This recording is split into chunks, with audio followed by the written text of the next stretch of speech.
What have you learned with these new app launches? No matter what your app is, how much you spent on it, you're always going to need to find a way to get attention for it. You do want to find ways to identify ideas that are popular and then figure out how you can create a quality experience that people will want to use over and over and over, and like marry it to that attention.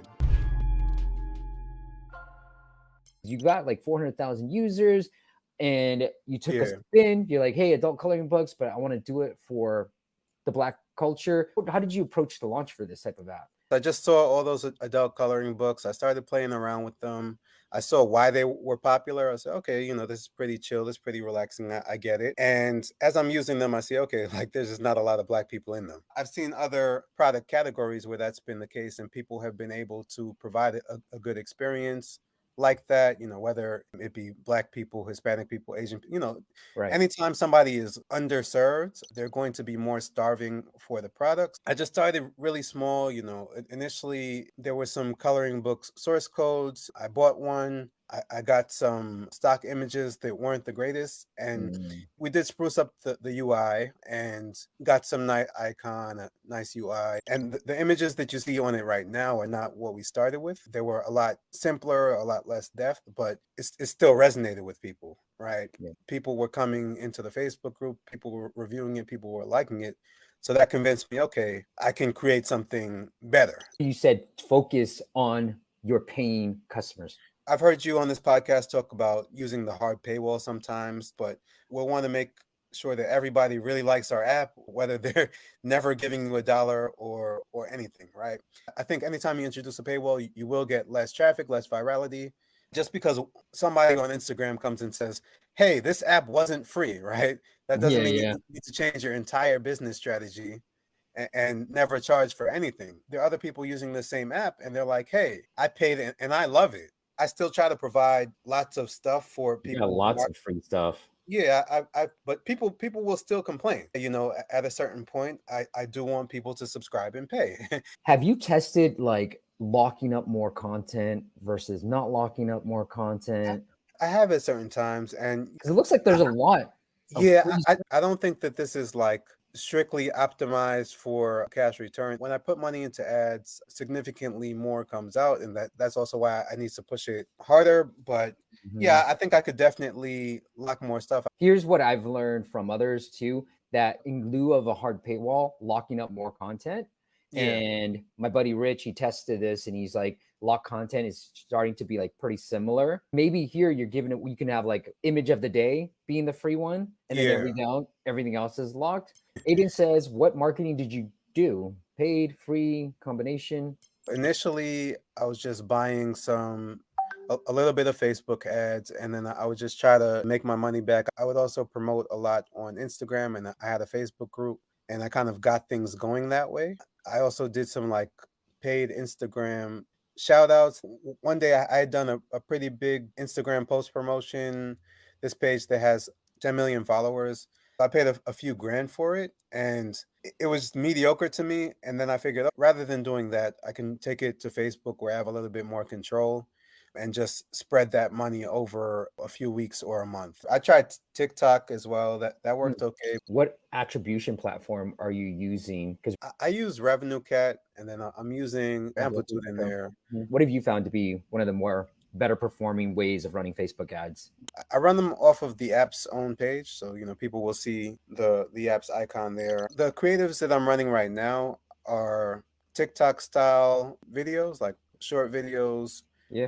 I went on a platform called Billow, and they have like video creators who will just make videos for you. You can tell them 15, 30, 60 seconds. Anything can work pretty well on Facebook as long as the creative is decent and resonates with the audience. You don't want it to be like too much like an ad, more like something that will tell a story in a way. And sometimes it can just be a picture that will tell a story.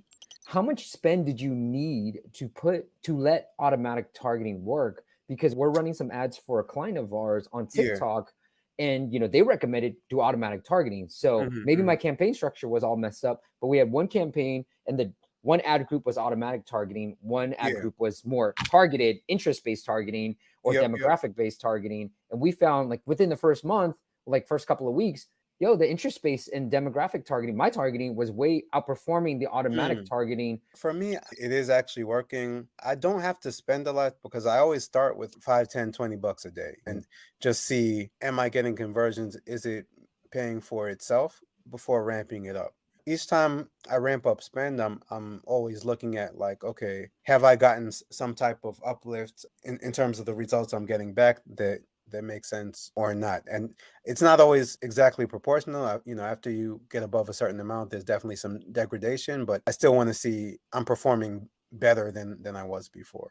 Question from Waruna: what platform do you use? AppLovin, AdMob, or something else? And do you use mediation? I primarily use AdMob. We set up our own mediation. I definitely think that you can probably get the best return by doing mediation. What's the revenue split between like ads? I make significantly more from in-app purchases, somewhere between 2 to 1, 3 to 1, maybe a little bit more in favor of subscriptions.